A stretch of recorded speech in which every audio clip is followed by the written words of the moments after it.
ஸ்ரீ பாலசுப்ரமணியன் அருளால் next gen astro ஆன்மீக அன்பர்கள் அனைவருக்கும் அன்பான வணக்கங்கள். குரு வாழ்க, குருவை துணை, குருவை போற்றி, என்றும் குருவழியில் உங்கள் வாழ்க வளமுடன் ஜோதிடர் குருச்சுந்தர வடிவேல். இப்போ நம்ம பார்த்தோம் அப்படின்னு கேட்டிங்கன்னா, மே மாத பலன்கள் எப்படி இருக்க போகுது அப்படிங்கிறத பற்றி பார்க்க போகிறோம். மே மாதம் அப்படின்னு எடுத்துக்கிட்டோம் அப்படின்னு கேட்டிங்கனாக்க, என்னைக்கு தொடங்குது அப்படிங்கிறத பார்த்துருவோம். அப்போ குரோதி வருடம் சித்திரை மாதம் பார்த்திங்கனாக்க புதன்கிழமை சித்த யோகத்தில் திருவோண நட்சத்திரத்தில் பார்த்தோம் அப்படின்னா 1/5/2024 அதாவது மே மாதம் தொடங்குது. இந்த மே மாதத்தில் என்ன விதமான சிறப்புகள் இருக்குது அப்படின்னு பார்த்தோம்னா, மே 1ஆம் தேதி தொழிலாளர்கள் தினம் வருது. அடுத்து பார்த்தோம் அப்படின்னு கேட்டிங்கனாக்க, மே 4ஆம் தேதி பார்த்திங்கன்னா அக்கினி நட்சத்திரம் ஆரம்பமாகுது. அடுத்து பார்த்தோம் அப்படின்னு கேட்டிங்கன்னா, மே 28ஆம் தேதி அக்னி நட்சத்திரம் நிவர்த்தி ஆகுது. இந்த அக்னி நட்சத்திர காலம் அப்படிங்கிறது இந்த மே மாதத்தில் வருது. அடுத்து ரொம்ப சிறப்பான நாட்கள் அப்படின்னு எடுத்துக்கிட்டோம் அப்படின்னு கேட்டிங்கன்னா, மே 7ஆம் தேதி அதாவது சித்திரை 14 அமாவாசை திதி வருது.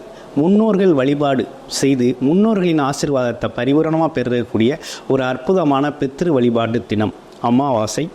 பிறகு அப்படின்னு எடுத்துக்கிட்டோம்னா மே 23ஆம் தேதி பார்த்தோம் அப்படின்னு கேட்டிங்கன்னா, வைகாசி 10 பௌர்ணமி திதி வருது. கிரிவலம் செல்லக்கூடிய மிக அற்புதமான தினமாக பார்த்திங்கனாக்கா அற்புதமாக இருக்குது. திரு அண்ணாமலையாரை வணங்கி அவரோட அருளை பரிபூரணமாக பெறக்கூடிய ஒரு அற்புதமான நாள். பிறகு பார்த்தோம்னா சுபமுகூர்த்த தினங்கள் அப்படின்னு எடுத்துக்கிட்டோம் அப்படின்னா, ஒரு 6 சுபமுகூர்த்த தினங்கள் இந்த மே மாதத்தில் வருது, சுப நிகழ்வுகளை சிறப்பாக செஞ்சுக்கிறதுக்கு. அடுத்து மே 10ஆம் தேதி அட்சய திதியை வருது. பெண்கள்லாம் தங்கம் வாங்கி மகிழக்கூடிய ஒரு அற்புதமான நாளாக மே 10ஆம் தேதி அமைஞ்சிருக்குது. இதை விட மே 22ஆம் தேதி பார்த்தோம் அப்படின்னா வைகாசி விசாகம் அப்படிங்கிற ஒரு சுப நிகழ்வு, அதாவது மிகப்பெரிய ஒரு விசேஷமான நிகழ்வு அப்படிங்கிறது பார்த்திங்கனாக்கா சிவன் கோயிலில் நடக்கக்கூடிய திருவிழாக்கள் வைகாசி விசாகம் அப்படிங்கிற ஒரு அற்புதமான நிகழ்வு வருது. இப்படிப்பட்ட சிறப்புகளோட இந்த மாதம் மே மாதம் தொடங்குது. மே மாதத்தோட கிரக நிலைகள் எப்படி இருக்குது அப்படிங்கிறத பார்க்க போகிறோம். மே மாதத்தோட தொடக்கத்தில் கிரக நிலைகள் எப்படி இருக்குன்னா, மேச ராசியில் சூரியன் பகவான் சுக்கிர பகவான் 2 பேரும் இணைஞ்சிருக்கிறாங்க. அடுத்து ரிஷப ராசியில் பார்த்திங்கன்னா குரு பகவான் இருக்கிறார். அடுத்து பார்த்தோம் அப்படின்னா கன்னி ராசியில் கேது பகவான், கும்ப ராசியில் பார்த்திங்கன்னா சனி பகவான் அமர்ந்திருக்கிறார். மீன ராசியில் ராகு பகவான், புதன் பகவான், செவ்வாய் பகவான், இப்படி 3 கிரகங்கள் அமர்ந்திருக்கு. இப்படிப்பட்ட கிரக நிலைகளோட இந்த மே மாதம் தொடங்குது. இந்த மே மாதத்தோட தொடக்கத்திலிருந்து இந்த மே மாதம் முழுக்க ஒவ்வொரு ராசிக்கும் எப்படி இருக்கும், கடைசி மட்டும் வீடியோ பாருங்கள். ஒவ்வொரு நட்சத்திரத்துக்கும் பார்த்திங்கன்னா இதில் நமக்கு பலன் கொடுக்குறோம். ஒவ்வொரு நட்சத்திரத்துக்கும் எப்படி இருக்கும் அப்படிங்கிறதையும், ஒவ்வொரு நட்சத்திரத்தோட சிறப்புகள் என்ன, இந்த ஒரு மாதம் ஃபுல்லாக ஒவ்வொரு நட்சத்திரத்துக்கு எப்படி இருக்கும் அப்படிங்கிறத பற்றியும் நம்ம டீட்டெயில்டாகவே சொல்ல போகிறோம். முழுமையாக இந்த வீடியோ பார்த்து நீங்கள் உங்களோட ராசிக்கு இந்த ஒரு மாத காலம், இந்த குறிப்பிட்ட ஒரு மாத காலத்திற்கு இந்த கிரக நிலைகளுக்கு எப்படி நடக்கும் அப்படிங்கிறதையும், உங்களோட ஜாதகத்தில் தசா புத்தி எப்படி இருக்குது, என்ன மாதிரி தசா புத்தி நடக்குது அப்படிங்கிறத நீங்கள் பார்த்துக்கிட்டீங்க அப்படின்னா நம்மளோட பலன்கள் பார்த்திங்கன்னா உங்களுக்கு ரொம்ப சிறப்பாகவே ரொம்ப கை கொடுக்கும். இதை ஃபாலோ பண்ணையிலேயே மிகப்பெரிய முன்னேற்றங்கள், சில சங்கடமான சூழ்நிலைகளை கூட சந்தோஷமான சூழ்நிலைகளாக மாற்றக்கூடிய ஒரு அற்புதமான விஷயமாக இந்த ஜோதிடம், இந்த ஜோதிட பலன்கள் உங்களுக்கு அமைக்கும். இது அனைத்தையும் பொது பலனாக நீங்கள் பாருங்கள். ஒவ்வொரு ராசிக்கும் எப்படி இருக்க போகுது அப்படிங்கிறத இப்போ பார்க்கலாம். மிதுன ராசி அன்பர்களுக்கு இந்த மே மாத பலன்கள் எப்படி இருக்க போகுது அப்படிங்கிறத பார்க்குறோம். மே மாதத்தோட கிரக நிலைகள் எப்படி இருக்குது அப்படின்னு பார்த்தோம்னா, உங்களோட ராசிநாதன் புதன் பார்த்திங்கன்னா 10ஆம் இடத்துல தொழில் ஸ்தானத்தில், கர்மஸ்தானம் சொல்லக்கூடிய தொழில் ஸ்தானத்தில் போய் அமர்ந்திருக்கிறார். ராகுவோட சேர்ந்து, ராகு ப்ளஸ் செவ்வாய் பகவானோட சேர்ந்து அமர்ந்திருக்கக்கூடிய ஒரு அமைப்பு அப்படிங்கிறது இருக்குது. அப்போ தொழில் சார்ந்த முயற்சிகளை அதிகப்படுத்தக்கூடிய ஒரு தன்மை அப்படிங்கிறது ஏற்பட்டிருக்கு இந்த காலகட்டத்தில். இப்போ மிதுன ராசி அப்படின்னு எடுத்துக்கிட்டோம்னா இரட்டைத்தன்மை உடையவர்கள், அதாவது ரொம்ப புத்திசாலித்தனம் நிறைந்தவர்களாகவும், எதிலையும் சாதுரியமாக பேச்சுத்திறன் உடையவர்களாகவும், அதே போல் எதிரியை கூட நண்பனாக்கக்கூடிய வலிமை அப்படிங்கிறது மிதுன ராசி அன்பர்களுக்கு உண்டு. எப்போதுமே எப்பேற்பட்ட சூழ்நிலைகளையும் மிதுன ராசி அன்பர்கள் பார்த்திங்கன்னா மாற்றி அமைக்கக்கூடிய தன்மை தனது பேச்சாற்றலாலும் அறிவுத்திறனாலும் இருக்கக்கூடிய இது கடவுள் கொடுத்த பொக்கிஷமாக இந்த மிதுன ராசி அன்பர்களுக்கு அமைஞ்சிருக்கு. மிதுன ராசி அன்பர்களை பொறுத்தவரை தொழில் சார்ந்த விஷயங்கள் அப்படின்னு எடுத்துக்கிட்டோம்னா எல்லாமே கமிஷன் சார்ந்த தொழில்களை செய்கிறதுல தான் அதிக ஈடுபாடுகள் இருக்கும்.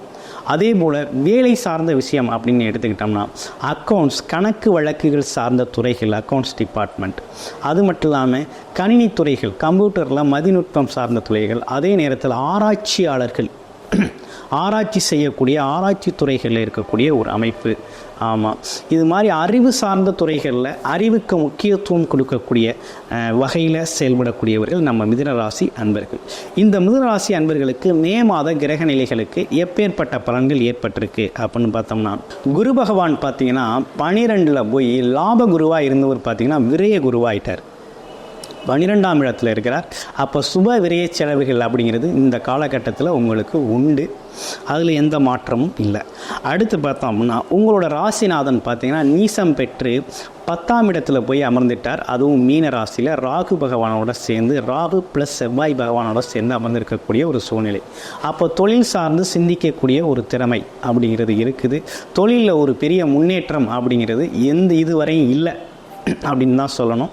தொழிலில் என்ன பண்ணாலும் லாபம் இல்லை, நஷ்டங்கள் அதிகமாக, விரயங்களை அதிகமாக சந்தித்த காலகட்டமாக இந்த காலகட்டம் இருக்குது. அதனால் இப்போ தொழில் அப்படிங்கிறது என்ன மாதிரி விஷயங்கள் இருக்குன்னா, தொழில் சார்ந்த முடிவுகள் நீங்கள் எடுக்கணும் அப்படின்னா நீங்கள் என்ன செய்யணும்னா, மே மாதம் 14ஆம் தேதிக்கு பிறகு உங்களோட ராசிநாதனான புதன் பார்த்திங்கனாக்க எங்கே வர்றார், உங்களோட லாபஸ்தானமான 11ஆம் இடமான மேச ராசிக்கு பயிற்சி ஆகிறாரு, மாறுறார். அந்த காலகட்டத்தில் அதாவது பார்த்திங்கன்னா மே 14ஆம் தேதிக்கு பிறகு நீங்கள் பார்த்தீங்கன்னா எந்த ஒரு தொழில் முதலீடுகளையும் அதிகப்படுத்துறது, தொழிலாளர்களை அதிகப்படுத்துறது, புது தொழில் சிந்திக்கிறது அல்லது புது தொழிலை ஆரம்பிக்கிறது, இந்த மாதிரி விஷயங்கள்லாம் அந்த காலகட்டத்தில் எடுத்துக்கிறது மிக உத்தமமாக இருக்கும். அதுக்கு இடையில் நீங்கள் எடுத்தீங்க அப்படின்னா ஏமாற்றப்படக்கூடிய ஒரு தன்மை இருக்குது. 3 பேர் கூட்டாளிகளால் சேர்ந்து ஏமாற்றம் அடைதல், இந்த மாதிரி விஷயங்கள்லாம் ஏற்படும். அதே போல் டாக்குமெண்டேஷனில் சிக்கல் வரும். ராகு பகவான் ஏதேனும் பார்த்திங்கன்னா பல்வேறு பிரச்சனைகளை இழுத்து விட்டு போயிடுவார். அதே போல் இடம் சார்ந்த பிரச்சனைகள் வரக்கூடிய ஒரு அமைப்பு இதெல்லாம் ஏற்பட்டிருக்கு. அதனால் 14 டேஸ்க்கு அப்புறம் 14 நாட்களுக்கு பிறகு புதன் உங்களுக்கு நல்ல சாதகமான சூழ்நிலை உங்களோட ராசிநாதன் வரையில் நீங்கள் உங்களோட முயற்சிகளை அதிகப்படுத்தையில் தொழிலில் வெற்றி பெறக்கூடிய ஒரு தன்மை இருக்குது. புது தொழில் ஆரம்பிக்கலாம், எவ்வளோ வேணாலும் முதலீடுகளை அதிகரிக்கலாம். அரசு சார்ந்த விஷயங்கள் உங்களுக்கு கை கொடுக்கும். 14ஆம் தேதிக்கு பிறகு அரசு சார்ந்த லாபங்கள் அதிகரிக்கும், வேலை கிடைக்கும். அதே போல் தொழில் மாற்றம் உண்டு. இப்படிப்பட்ட விஷயங்கள்லாம் மிதுன ராசி அன்பருக்கு ஏற்படும். அதனால் பார்த்தீங்க அப்படின்னு கேட்டிங்கன்னா 4ஆம் இடத்துல இருக்கிற கேது உங்களுக்கு என்ன வித பலன்களை செய்கிறார் அப்படின்னு பார்த்தீங்கன்னா, வீடு வண்டி வாகனங்களில் பார்த்தீங்கன்னா பல்வேறு செலவுகள், விரைய செலவுகள் பார்த்திங்கன்னா எக்கச்சக்கமாகிடுச்சு. வீட்டை ரெனோவேஷன் பண்ணுறது, புது வீடு கட்டணும்னு ஆரம்பித்து பாதியிலே தேங்கி கிடக்கிறது. ஆமாம், அதே போல் திருமண பந்தத்தில் பார்த்திங்கன்னா ஒரு ஒற்றுமை இல்லை, சுகமில்லாத ஒரு நிலை. ஆமாம், கணவன் மனைவி கருத்து வேறுபாடு, எதற்கெடுத்தாலும் சண்டை சச்சரவு, இப்படிப்பட்ட விஷயங்கள்லாம் நடந்துக்கிட்டு இருக்கு. இன்னொரு விஷயம்னு எடுத்துக்கிட்டோம் அப்படின்னு கேட்டிங்கனாக்கா, உங்களுக்கு வாகன செலவுகள் பார்த்திங்கன்னா அதிகமாக இருக்குது. குடும்பத்துக்கு தேவையான அத்தியாவசிய பொருட்களையே வாங்க முடியாத ஒரு சூழ்நிலை, கடன் வாங்கி வாங்கணும் அப்படிங்கிற ஒரு சூழ்நிலையெல்லாம் மிதுனராசி அன்பர்களுக்கு ஏற்பட்டிருக்கக்கூடிய சிரமங்கள். இந்த சிரமங்களை போக்கும் விதமாக அந்த குரு பகவானோட பார்வை பட்டதுனால இந்த காலகட்டத்தில் நீங்கள் என்ன செய்யலான்னு கேட்டிங்கன்னா, தடைப்பட்ட வீடை கட்டக்கூடிய ஒரு அமைப்பு இருக்குது. அதே போல் வண்டி வாகனங்களை சரி செஞ்சு ஓட்டக்கூடிய ஒரு அமைப்பு, புது வண்டி வாகனங்கள் வாங்கக்கூடிய அமைப்பு, வீட்டை பார்த்திங்கன்னா கணவன் மனைவி ஒற்றுமை படக்கூடிய அமைப்பு, தேவைகளை நிறைவேற்றக்கூடிய ஒரு அமைப்பு, அதெல்லாம் உங்களுக்கு ஏற்படுது அப்படின்னே சொல்லணும். வருமானம் அதிகரிக்கக்கூடிய ஒரு தன்மை அப்படிங்கிறது ஏற்படுது. அடுத்து 9ஆம் இடத்து சனி பகவான் என்ன பண்ணுறார், ஆட்சி பெற்று அமர்ந்திருக்கிறதுனால பார்த்தீங்கன்னாக்க 9ஆம் இடத்துல 9ஆம் அதிபதியே ஆட்சி பெற்று அமர்ந்திருக்கிறது அப்படிங்கிறது பார்த்திங்கன்னா அப்பாவால் பார்த்திங்கன்னா உங்களுக்கு ஒரு நல்ல முன்னேற்றம் உண்டு, உதவி செய்வார், அரசு சார்ந்த அனுகூலங்கள் உண்டு. ஆமாம், அதே போல் அப்பா வகை சொந்த பந்தங்கள்லாம் உங்களை தேடி வரும். ஆன்மீகம், அதாவது குலதெய்வ வழிபாடுகள் அதிகரிக்கக்கூடிய ஒரு தன்மை, கோயில்கள் கட்டுறது, கோயில் சார்ந்த முடிவுகள் இருக்கிறது, கோவில் ட்ரஸ்ட்டுகளில் பார்த்திங்கன்னா உங்களோட முக்கிய பொறுப்புகளை உங்களுக்கு கொடுக்கறது, இப்படிப்பட்ட விஷயங்கள்லாம் இந்த காலகட்டத்தில் உங்களுக்கு நடக்கக்கூடிய ஒரு அமைப்பாக இருக்குது. அதே நேரத்தில் பார்த்தீங்க அப்படின்னு கேட்டிங்கனாக்கா, மே 14ஆம் தேதிக்கு பிறகு குருவோட பார்த்திங்கன்னா சூரியன் வந்து சேர்றார் 12ஆம் இடத்துல. அப்போ எடுக்கிற முயற்சிகள்லாம் கொஞ்சம் விரயமடையக்கூடிய காலகட்டமாக இருக்கும். அதனால் சுப விரய செலவுகள் அப்படிங்கிறது மிதுன ராசி அன்பர்களுக்கு ரொம்ப அதிகமாகவே ஏற்படும். விரய செலவுகள் அனைத்தையும் சுப விரய செலவுகளாக மாற்றி அமைச்சுக்கிறது அப்படிங்கிறது ஏற்பட்டிருக்கக்கூடிய காலகட்டம் மிதுன ராசி அன்பர்களுக்கு. அதே போல் பார்த்திங்கன்னா குழந்தைகளுக்கு காது குத்துறது, குழந்தைகளுக்கு திருமணம் செய்கிறது, இப்படிப்பட்ட விஷயங்களை சுப விரயங்களை ஏற்படுத்திக்கங்க. அதே போல் திருமணம், இரண்டாவது திருமணத்துக்காக வெயிட் பண்ணவங்களுக்கு கண்டிப்பாக திருமண பாக்கியம் உண்டு. படிப்பு செலவுகளை குழந்தைகளுக்கு அதிகரிக்கக்கூடிய காலகட்டமாக இருக்குது. அதே போல் பார்த்திங்கன்னா குடும்பத்தில் நோய் தொந்தரவு ஏற்பட்டு மருத்துவமனை செலவு செஞ்சவங்கலாம் பார்த்திங்கன்னா இந்த காலகட்டத்தில் செலவுகள் கொஞ்சம் பார்த்திங்கன்னா அதிகப்படக்கூடிய ஒரு அமைப்பு இருக்குது. அதனால் பார்த்திங்கனாக்க அந்த செலவுகளை பார்த்திங்கன்னா குறைச்சிக்கிறது அப்படிங்கிற விஷயத்தில் கவனம் செலுத்த வேண்டிய காலகட்டமாக இருக்குது. குழந்தைகளை வெளிநாட்டுக்கு அனுப்புறது, அதன் மூலமாக ஒரு செலவு செய்கிறது, வீடு கட்டுறது, கடன் வாங்கி வீடு கட்டுறது, அதன் மூலமாக ஒரு விலைய செலவுகளை செய்கிறது, இந்த மாதிரி விஷயங்கள்லாம் நீங்கள் இந்த காலகட்டத்தில் பண்ணிக்கிட்டீங்க அப்படின்னா உங்களுக்கு பார்த்திங்கனாக்க பெரும் பாதிப்புகள் இல்லாமல் இந்த காலகட்டத்தை மிக இலகுவாக கடந்து போகிறதுக்கு இந்த காலகட்டம் மிகவும் உதவிகரமாக இருக்கும். அதே நேரத்தில் உங்களுக்கு 2 விதமான விஷயங்கள் ரொம்ப நல்லா இருக்குது. அரசு சார்ந்த ஆதாயங்கள் 14ஆம் தேதிக்கு பிறகு உங்களுக்கு கிடைக்கும். அதே போல் மனைவி வழியில் இருந்து வந்த சிக்கல்கள் தீரும். குழந்தை பாக்கியம் கிடைக்கக்கூடிய ஒரு அமைப்பு. குழந்தை பாக்கியம் தடைப்பட்டது, 2வது குழந்தை அமைகிறது, இந்த மாதிரி விஷயங்கள், அதாவது திருமண யோகம் அமைகிறது, இப்படி விஷயங்கள்லாம் 14ஆம் தேதிக்கு பிறகு அமையும். இவை அனைத்தும் பொது பலன்கள். உங்கள் ஜாதகத்தில் திசாபுத்தி அடிப்படையில் உங்களோட ஜாதகம் எப்படி இருக்குது, உங்களுக்கு என்ன மாதிரி பலன்கள் நடக்கும், பிறந்தது எப்போ அப்படிங்கிற விஷயங்கள்லாம் பார்த்து என்ன செய்யலாம், என்ன செய்யக்கூடாது, என்ன தொழில் செய்யலாம், வெளிநாடு போகலாமா, இல்லை குழந்தைகளை வெளிநாட்டுக்கு அனுப்பலாமா, என்ன படிக்க வைக்கலாம், அதே போல் திடீர் அதிர்ஷ்டம் யோகங்கள் எதுவும் இருக்குதா, இந்த காலகட்டத்தை அதை எப்படி பயன்படுத்திக்கிறது அப்படிங்கிற விஷயங்கள்லாம் கீழே திடீர் நம்பருக்கு கால் பண்ணி நீங்கள் வந்து அப்பாயின்மெண்ட் ஃபிக்ஸ் பண்ணிவிட்டு நீங்கள் பாருங்கள். உங்களோட முழு ஜாதகத்தையும் பார்த்து நீங்கள் தெரிஞ்சுக்கக்கூடிய ஒரு அருமையான வாய்ப்பு. இந்த கோச்சார பலன்களையும் நீங்கள் பயன்படுத்துறது அப்படிங்கிறது உங்களோட ஜாதகத்தின் திசாபுத்தி அடிப்படையில் பயன்படுத்துனீங்க அப்படின்னா மிகப்பெரிய வெற்றியை ஈட்டலாம். உங்களோட ராசின்னு எடுத்துக்கிட்டோம் அப்படின்னா மிருகசீர நட்சத்திரத்துக்கு எப்படி இருக்குது அப்படிங்கிறத பார்க்க போகிறோம். மிருகசீர நட்சத்திரத்தை பொறுத்தவரை இந்த காலகட்டத்தில் என்ன விதமான பலன்கள் இருக்குது அப்படின்னு எடுத்துக்கிட்டோம்னாக்க, 10ஆம் இடத்துல இருக்கிறார் செவ்வாய் பகவான். 11ஆம் அதிபதி 10ல் இருக்கிறதுனால தொழில் சார்ந்த முதலீடுகளை அதிகப்படுத்தக்கூடிய ஒரு அமைப்பு.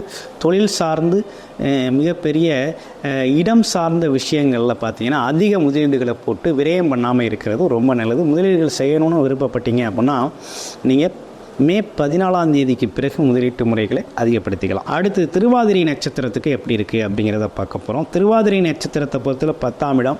வெளிநாடு வெளியூர் செல்லலாம், பயணத்தால் லாபம் உண்டு, தொழில் சார்ந்த முயற்சிகளை எடுக்கிறது ரொம்ப நல்லது. ஒரு தொழிலுக்கு 2 தொழில்கள் அமையும். அதே போல் கமிஷன் தொழில்கள் வெற்றி தரும். வெளிநாடு ஏற்றுமதி இறக்குமதி தொழில்கள் நல்லா இருக்குது. அதே நேரத்தில் பார்த்தீங்க அப்படின்னு கேட்டிங்கன்னா ஷேர் மார்க்கெட்டில் இருக்கவங்களுக்குலாம் இந்த காலகட்டத்தில் இரட்டிப்பு லாபம் வரக்கூடிய ஒரு தன்மை அப்படிங்கிறது மிதுனராசி அன்பர்களுக்கு உண்டு. ஷேர் மார்க்கெட்டில் ஈடுபடலாம். அதுவும் திருவாதிரை நட்சத்திர அன்பர்கள் திடீர் அதிர்ஷ்டம் போல் நல்ல பண வரவு கிடைக்கக்கூடிய ஒரு அமைப்பு இருக்குது. புனர்பூச நட்சத்திரத்துக்கு எப்படி இருக்குது அப்படிங்கிறத பார்க்க போகிறோம். புனர்பூச நட்சத்திரத்தை பொறுத்த வகையில் பார்த்தோம் அப்படின்னாக்க 12ஆம் இடத்து குரு, அவர் பார்த்திங்கன்னா 7க்கும் 10க்கும் உடையவர். தொழில் சார்ந்து திருமண யோகம் கைகூடி வருது, 2ஆம் திருமணமும் கைகூடி வருது. போட்டி பந்தயங்களில் ஜெயிக்கக்கூடிய ஒரு அமைப்பு இருக்குது.